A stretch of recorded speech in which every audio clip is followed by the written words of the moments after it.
D boss ಅಭಿನಯದ the devil Chitra December 11ರಂದು ರಾಜ್ಯಾದ್ಯಂತ ಬಿಡುಗಡೆ. ನಿಮ್ಮ ಹತ್ತಿರದ ಚಿತ್ರಮಂದಿರಗಳಲ್ಲಿ ತಪ್ಪದೇ ವೀಕ್ಷಿಸಿ. ಸಿಎಂ ಬದಲಾವಣೆ ಚರ್ಚೆಗಳು ಮುನ್ನೆಲೆಗೆ ಬಂದ ಬೆನ್ನಲ್ಲೇ ಮತ್ತೆ ದಲಿತ ಸಿಎಂ ಆಗ್ರಹ ಭುಗಿಲೆದ್ದಿದೆ. ಸಿದ್ದು ಡಿಕೆಶಿಪುರ ಒಕ್ಕಲಿಗ ಮತ್ತು ಕುರುಬ ಸಮುದಾಯದ ಸ್ವಾಮೀಜಿಗಳು ಬ್ಯಾಟಿಂಗ್ ಬೆನ್ನಲ್ಲೇ ಈಗ ಜಿ ಪರಮೇಶ್ವರ್ ಅವರ ಪರ ತುಮಕೂರಿನಲ್ಲಿ ಸ್ವಾಮೀಜಿಗಳು ಅಖಾಡಕ್ಕಿಳಿದಿದ್ದಾರೆ. ಚಿಕ್ಕತಟ್ಲು ಕೆರೆಯ ಅಟವಿ ಮಠದ ಶಿವಲಿಂಗ ಮಹಾಸ್ವಾಮಿಗಳು ಪರಮೇಶ್ವರ್ ಪರ ಬ್ಯಾಟಿಂಗ್ ಮಾಡಿದ್ದಾರೆ.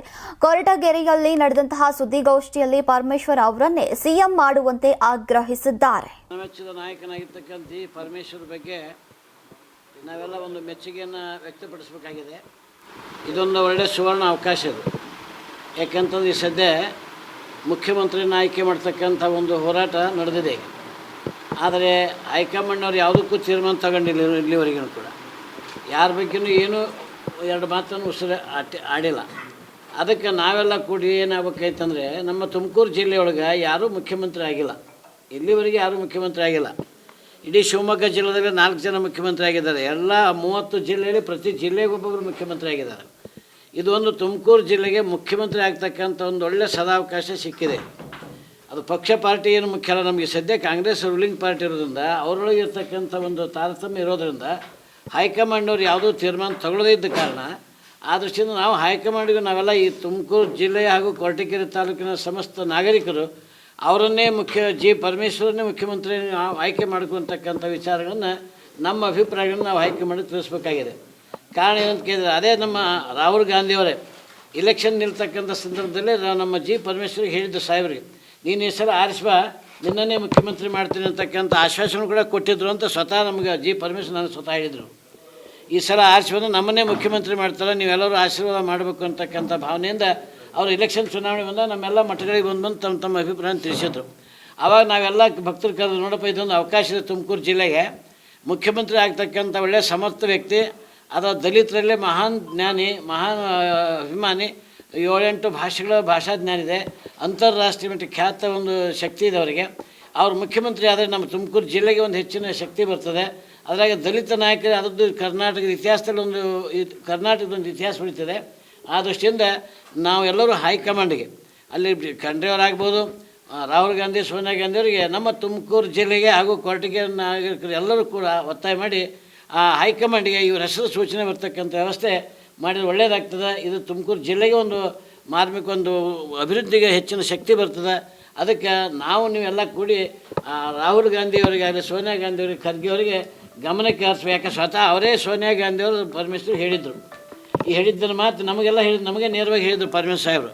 ಆಯ್ತು ಹೇಳಿ ಅಂತ ತಿಳ್ಕೊಂಡು ನಾವೆಲ್ಲ ಸ್ವಾಮಿಗಳು ಕೂಡಿ ಸಲ ಅವ್ರು ಹೆಚ್ಚಿನ ಸ್ವಾಮಿ ಆಶೀರ್ವಾದ ಮಾಡಲಿ, ಮುಖ್ಯಮಂತ್ರಿ ಆಗಲಿ ಅಂತಕ್ಕಂಥ ಆಶ್ವಾಸನೆ ಕೊಟ್ಟಿದ್ವಿ. ಈಗ ಒಂದು ಒಳ್ಳೆಯ ಅವಕಾಶ ಇದೆ.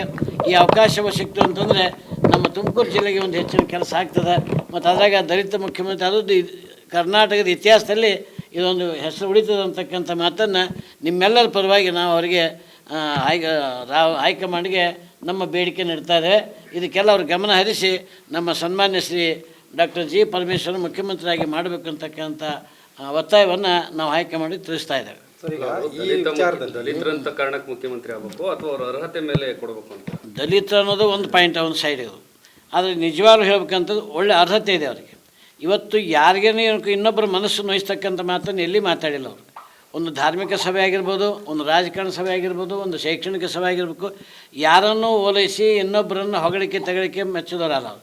ಎಲ್ಲಿ ಸತ್ಯಾಂಶ ಇದೆಯೋ ಆ ಸತ್ಯಾಂಶವನ್ನು ಶೋಧನೆ ಮಾಡಿ ಮಾರ್ಮಿಕವಾಗಿರ್ತಕ್ಕಂಥ ನೈತಿಕ ಶಕ್ತಿ ಇದೆ ಅವರಿಗೆ. ಈ ಜಾತಿ ಮುಖ್ಯ ಅಲ್ಲ. ಯಾವುದೇ ನಮಗೆ ಇವತ್ತು ಹಿಂದಿನ ದಾರ್ಶನಿಕರು ಮಹಾಭಾರತ, ರಾಮಾಯಣ ಜಾತಿಯಿಂದ ದೊಡ್ಡವರಾದಲ್ಲ, ನೀತಿಯಿಂದ ಸಾಧನೆ ದೊಡ್ಡವರ ಇತಿಹಾಸ ಉಳಿದೈತೆ. ಅದಕ್ಕೆ ನೀತಿಯಿಂದ ದೊಡ್ಡವರಾಗಬೇಕು, ನೀತಿಯಿಂದ ಶಕ್ತಿ ಬರಬೇಕದು. ಇವತ್ತೆಷ್ಟೇ ನೀವು ಮಹಾಭಾರತ ತಗೊಳ್ಳಿ, ವಾಲ್ಮೀಕಿ ರಾಮಾಯಣ ತಗೊಳ್ಳಿ, ವಚನ ಸಾಹಿತ್ಯ ತಗೊಳ್ಳಿ, ಎಲ್ಲರೂ ಕೂಡ ಅವರವರ ನೈತಿಕದಿಂದ ದೊಡ್ಡ ವ್ಯಕ್ತಿಗಳಾಗಿದ್ದು ಯಾರೂ ಜಾತಿಯಿಂದ ಬೆಳೆಸ್ತವರಲ್ಲ. ಆ ಸಂಸ್ಕಾರದಿಂದ ಆ ವ್ಯಕ್ತಿ ಅವ್ರ ತಂದೆ ತಾಯಿಗಳು ಮಾಡಿದ ಸಂಸ್ಕಾರ, ಅವ್ರ ಶೈಕ್ಷಣಿಕವಾದ ಒಂದು ಪರಂಪರೆಗಳು, ಅವ್ರ ಅಣ್ಣ ಶಿವಪ್ರಕಾಶ್ ಅಂತಿದ್ರು, ಅವರು ಕೂಡ ಹಾಗೇ ಇದ್ದರು. ಅವ್ರ ಫ್ಯಾಮ್ಲಿನೇ ಗಂಗಾಧರಪ್ಪನವ್ರ ಮಕ್ಕಳಲ್ಲಿ ಅವ್ರ ಹಿರಿಯ ಅಣ್ಣನೂ ಕೂಡ ಹಾಗೇ ಇದ್ದರು. ಇವರು ಕೂಡ ಹಾಗೇ ಇದ್ದಾರೆ. ಇದೊಂದು ಒಳ್ಳೆಯ ಅವಕಾಶ ಇದೆ ಈ ತುಮಕೂರು ಜಿಲ್ಲೆಗೆ.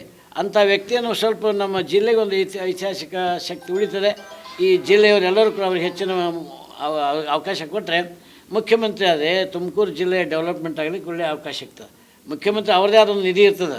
ಈಗ ಬಂದು ಒಂದು ಗೃಹ ಮಂತ್ರಿ ಕೊಟ್ಟಾರ, ಅವ್ರು ಕೆಲವೇ ನಿಧಿ ಕೊಡ್ತದೆ, ಆ ನಿಧಿ ಒಳಗೆ ಅಷ್ಟೇ ಕೆಲಸ ಮಾಡ್ತಾರೆ, ಹೆಚ್ಚು ಕೆಲಸ ಮಾಡಲಿಕ್ಕೆ ಅವಕಾಶ ಇಲ್ಲ. ಮುಖ್ಯಮಂತ್ರಿ ಆದಂದ್ರೆ ಎಲ್ಲ ದೃಷ್ಟಿಯಿಂದ ಮುಖ್ಯಮಂತ್ರಿದಾದ ಒಂದು ನಿಧಿ ಫಂಡ್ ಇರೋದ್ರಿಂದ ಬೇರೆ ಬೇರೆ ದೃಷ್ಟಿಯಿಂದ ಒಂದು ಬೆಳವಣಿಗೆ ಆಗಲಿಕ್ಕೆ ಅನುಕೂಲ ಇರ್ತದೆ. ಅದಕ್ಕೆ ನಾವೆಲ್ಲ ಈ ಜಿಲ್ಲಾ ಅಭಿಮಾನ ಹಿಡ್ಕೊಂಡು ಕೊರಟಗೆರೆ ತಾಲೂಕಿನ ಆದಿಯಾಗಿ ಇಲ್ಲಿ ಸಾಕಷ್ಟು ಕೆಲಸ ಮಾಡಿದ್ರು. ಕೆಲವು ಅಭಿಪ್ರಾಯ ಹೇಳಿದ್ರು, ನಮ್ಮ ಕೇಶವಮೂರ್ತಿ ಆಗಲಿ ಅವ್ರು ಮಾಡಿದಂಥ ಸಾಧನೆ ಕೂಡ ಹೇಳಿದ್ದಾರೆ. ಆದರೆ ಇನ್ನೂರು ಸಾಮಾನ್ಯವಾಗಿ ಎಲ್ಲರಿಗೂ ಕೂಡ ಪ್ರತಿಯೊಬ್ಬರಿಗೂ ಮನಮೆಚ್ಚುವಂತೆ ಜನ ಮೆಚ್ಚುವಂತೆ ಆ ಕೆಲಸ ಅವರಿಂದ ಆಗ್ತದೆ ಅಂತಕ್ಕಂಥ ವಿಶ್ವಾಸ ನಾವೆಲ್ಲ. ಒಂದು ವೇಳೆ ಮಾಡಲಿಲ್ಲ ಅಂದರೆ ಮಠಾಧೀಶರೆಲ್ಲರ ನಿಲುವು ಹೇಗಿರುತ್ತೆ? ಅಲ್ಲ, ಮಾಡಲಿಲ್ಲ ಅಂದರೆ ಹೈಕಮಾಂಡ್ ತೀರ್ಮಾನ, ನಾವು ಅದಕ್ಕೆ ಇದು ಮಾಡೋಕ್ಕಾಗಲ್ಲ. ಅದು ಯಾಕೆ ನಿರೋಧಕ್ಕೆ 2.5 ವರ್ಷ ಅದು ಹೋರಾಟ ಏನಿರುತ್ತೆ ಅಲ್ಲಿ ಹೋರಾಟ ಮುಂದೆ ಹೋರಾಟ ಮಾಡಿ ಕೆಲಸ ಆಗಲ್ಲ. ಅದು ಹೋರಾಟ ಮಾಡಿದ್ರು ಕೂಡ ಕೆಲಸ ಆಗಲ್ಲ. ಒಂದ್ ಕಡೆ ಸೇರಿ ಅದಕ್ಕೆ ಒತ್ತಾಯ ಮಾಡ್ತಾ ಇದ್ದೀವಿ. ಇಲ್ಲ ಮಾಡಲಿಲ್ಲ ಅಂದ್ರೆ ನಿಮ್ಮ ನಿಲುವೇನು ಅಂತ? ಅಲ್ಲಿ ನಮ್ಮ ನಿಲುವೇನು ಅದು ಹೈಕಮಾಂಡ್ ತೀರ್ಮಾನ ನಾವೇನು ಮಾಡೋಕ್ಕೆ ಬರಲ್ಲ. ಅದು ಯಾಕೆಂತಂದ್ರೆ ಹೈಕಮಾಂಡ್ ಒಂದು ಅದೇ ಒಂದು ಪಕ್ಷದಲ್ಲಿ ಒಂದು ಪದ್ಧತಿ ಇರ್ತದೆ. ಆ ಪದ್ಧತಿ ಅವ್ರ ಟಾರ್ಗೆಟ್ ಇರ್ತೈತೆ, ಅದು ಮಾಡಿದ ಮೇಲೆ ನಾವು ಯಾರು ಏನು ಅನ್ನಕ್ಕೆ ಬರೋದಿಲ್ಲ. ಈಗಲೂ ಹೈಕಮಾಂಡೇ ಮಾಡಿದೆ. ಈಗ ಇನ್ನು ಸಿದ್ದರಾಮಯ್ಯ ಇನ್ನೂ ಅವ್ರು ಮಾಡಿಕೊಡಿ ಅಂತ ಕೇಳ್ತಾ ಇದ್ದೀವಿ. ಈಗ ಅವ್ರು ಕೇಳ್ತಾರೆ, ಈಗ ಅವಕಾಶ ಐತೆ ಅಂತ. ಹಿಂದೆ ಅವ್ರು ಹೇಳಿದ್ದೆ ಈಗ ಬಂದಿತ್ತು. ಈಗ 5 ವರ್ಷ ಅವ್ರ ಅಂತ ಹೇಳಿದ್ದು ಯಾವುದೂ ಬರ್ತಿದ್ದಿಲ್ಲ. 5 ವರ್ಷ ಸಿದ್ದರಾಮಯ್ಯ ಆಗ್ಬೇಕಂತ ತಿಳ್ಕೊಂಡು ಅವ್ರು ಯಾರು ಹೈಕಮಾಂಡ್ ಎಲ್ಲಿ ಹೇಳಿಲ್ಲ. ಅವರು ಬೂದಿ ಮುಚ್ಚಿ ಕ್ಯಾಂಡದಂತೆ ಅಷ್ಟು ಹೇಳ್ಕೊತ ಬಂದುಬಿಟ್ರದು. ಅದು ಬೂದಿ ಮುಚ್ಚಿ ಕ್ಯಾಂಡ್ ಇರೋದ್ರಿಂದ ಈ ಕ್ಯಾಂಡ ಹೊರಗೆ ಹಾಕಿದ್ರೆ ಕೆಲವ್ರು ಬೆನ್ನೈತಾರೆ. ಈಗ ಅವ್ರವ್ರ ಪಕ್ಷದವ್ರು ಬೆನ್ನೈತಾರೆ. ಹೀಗಿರೋದ್ರಿಂದ ಈಗ ಅದು ಬೂದಿ ಮುಚ್ಚಿದ ಕ್ಯಾಂಡ್ ಇರೋದು ಪಬ್ಲಿಷ್ ಆಗಿರೋದು. ಹೈಕಮಾಂಡ್ ತೀರ್ಮಾನ ಮಾಡಿದ್ರೆ ನಾವು ಯಾರು ಏನು ಮಧ್ಯಸ್ಥಿಗೆ ಮಾತಾಡೋಕ್ಕೆ ಬರೋದೇ ಇಲ್ಲ. ನಾವು ಅದಕ್ಕೆ ಅದರ ರಾಜಕಾರಣ ವಹಿಸೋಕೆ ಆಗೋದಿಲ್ಲ.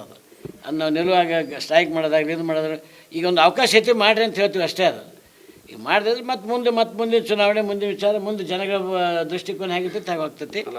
ಬೂದಿ ಮುಚ್ಚಿದ ಕೆಂಡ ದೊಡ್ಡ ಕಿಡಿ ಒತ್ತತ್ತೆ ಅಂತೀರಾ? ಹೇಳಕ್ಕೆ ಬರೋದು ಕಿಡಿ ಹೆಂಗೈತದೆ, ಗಾಳಿ ಹೆಂಗೆ ಬೀಸ್ತದೆ ಹೇಳಕ್ಕೆ ಬರಲ್ಲ. ಒಂದು ಸ್ವಲ್ಪ ದೊಡ್ಡ ಚಂಡಮಾರುತ ಗಾಳಿ ಬಂದಾಗ ಬೂದಿ ಹೊರಗೆ ಬಂದು ಕೆಂಡ ಹೊರಗೆ ಬಂದೇ ಬರ್ತೈತೆ. ಈಗ ದೊಡ್ಡ ಗಾಳಿ ಬಂತಂದರೆ ಗಾಳಿ ಬೀಸ್ದಾಗ ಬೂದೆಲ್ಲ ಹಾಕೈತಿ, ಒಳಗಿನ ಕೆಂಡ ಹೊರಗೆ ದೊಡ್ಡ ಕ್ರಾಂತಿ ಆಗುತ್ತೆ. ಹೇಳಿಕ್ಕೆ ಬರಲ್ಲ.